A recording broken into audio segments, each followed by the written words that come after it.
What's up everybody, it's JoJo Chanel aka Joy, and we are back with another video. Today we're going to be doing a get ready with me. So as you can tell, I'm brushing my teeth, I'm about to use my mouthwash, all the good stuff before we get started.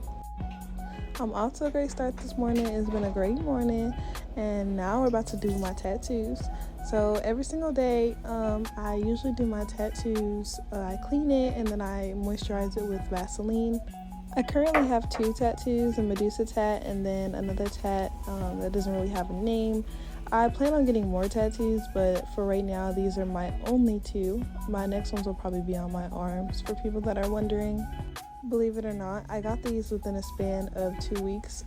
To be honest, I've always known what I wanted, but now that I'm done moisturizing my tattoos, I'm going to go in with this nice face cream that I have. I have dark circles under my eyes and that I'm really self-conscious about, so I make sure to really moisturize not only that, but also the rest of my face. This also kind of sets as my primer. I have my own primer, but I like to use this mainly just because it helps my makeup sit a little bit better than my actual primer. Now my face is super moisturized, and as you can see, now I'm playing with my dark circles. To start off my makeup, I'm going to use this brow pencil. I use black because most of my wigs are black, and so right now I'm just going in, I'm filling in my brows. I usually like to do them a little thicker, so because I can always narrow them down, but I always can't make them thicker when my foundation and my concealer are on. So don't mind it being a little thicker than usual, but you'll just trust the process. After drawing, I brush them and then I'll conceal them with a color that matches my skin tone and blend that out, if you see the difference, period. Then I'll just go in and do the other eyebrow. Then I start off with my foundation. I usually like to do under my eyes, my cheek, my chin, and my forehead, and then that's enough for me. And I'll just blend this out. Make sure I get like towards the bottom of my chin, around my neck area, my lips, under my nose, and the crease of my nose. Make sure to get my eyelids, just everything. Next, my mom got me this really nice concealer, and I've been using it ever since. It's like a concealer stick, rub on, and it really works. It gets like every corner that I really want to get, and as you can see, I just put it in the spots that I really want lighter than the rest of my face. Next, I'm going to go in with contour. I usually put it on my cheekbones, and I usually put them on my nose, just kind of depending how I feel. Contouring is probably one of my favorite parts, for real. It takes a little bit longer for me, but that's just because I like my lines really straight and I like it perfect. Contouring can also make or break your makeup, so this is really important process. Now I'm just going to start the blending. I usually work from top to bottom, minus the parts that are being contoured. So, chin, and then my upper lip, and then my forehead. In my opinion, the forehead is probably the hardest place to blend, just because it has to be perfect, because you can tell when the white spots are not blended or not. So this has to be blended, and it takes a longer time than others. Now I'm going to go into my under eye. Usually I like to do kind of a winged under eye with my concealer, and so it'll make my eyes look a little bit more slanted. It'll make my eyeliner look better and stuff like that. So this really just helps the process with my eyeliner, because I do like to have just a little slight wing. And so yeah, this just kind of gives it the shape. So usually I line up my concealer and contour, but today I just kind of did a little bit of just the fuzzy, and so now I'm just going to blend that out. And with doing that, that gives me a little bit more space to work with the contour. I like to think of contouring as kind of putting on extra blush. The way that I put on blush is the way that I kind of streak my contour. So I kind of rub it a little bit first to really get that line, and then I start blending it a little bit more so the line won't be so harsh. Contouring really just kind of depends on your face shape. I already have really high cheekbones, so I try to just line the cheekbones that I have to define it more, and that's really what makeup is supposed to be doing. It's supposed to define the features that you already have.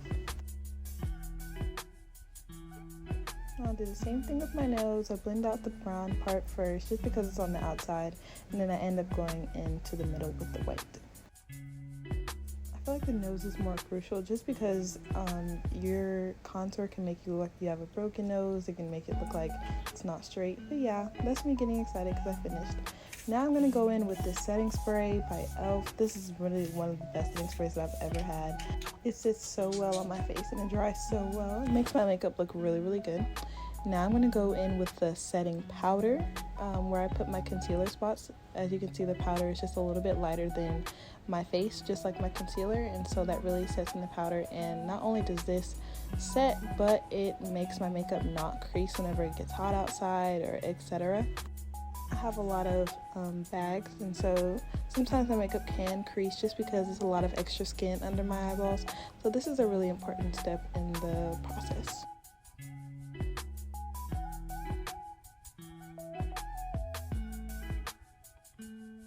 The powder is setting. I usually like to do something else so I'll keep myself occupied. So now I'm just going to go in and line my lips. I'm doing a brown lip liner today. Most of the time I do black, but right now I'm just doing a neutral color. I usually like to line first and then do the line in the middle and like half an X. That's usually my go-to line, and after that I usually go in with a tinted lip gloss. Right now I'm doing kind of a nude pink. This is probably one of my favorite tinted lip glosses. It always comes out so well. Even with black, this same lip gloss comes out so well. This is definitely what I use on a day-to-day basis.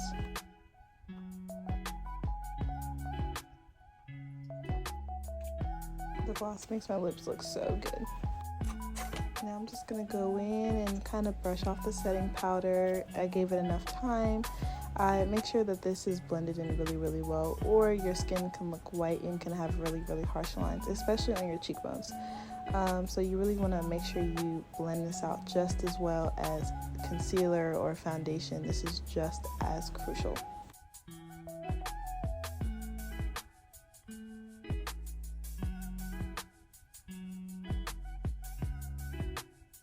As you can see, this kind of gives me a really matte finish, and that's what I really, really like. I more like my makeup matte. Sometimes I like it a little bit glossy, but matte is my go-to. But now I got my hair on. I decided to wear the black wig with the blonde highlights. Now right now I'm just brushing it and making sure that it's laid correctly. I don't glue it down, but I do like to make sure that it's nice. But I usually, with wigs like this, because this hair is really, really thick, I usually like to get my brush wet, and I like to put just a little bit of gossipy glue so it can like have that wet look, because this hair is really thick. Okay, now I got my robe off, I got my outfit on. Right now I'm just going to use this hand cream because it is the middle of November and it's really cold outside sometimes, and I don't really have ashy hands. And now I'm just going to go in with this baby oil. I am wearing a tube top dress, and so most of my skin will definitely be showing, and I need my skin to not look ashy at all. We don't like ashy skin. I love baby oil probably more than lotion. Lotion kind of moisturizes it, and then baby oil makes your skin look moisturized. But yeah, here's the final fade. I hope you guys enjoyed this video just as much as I did. See y'all later.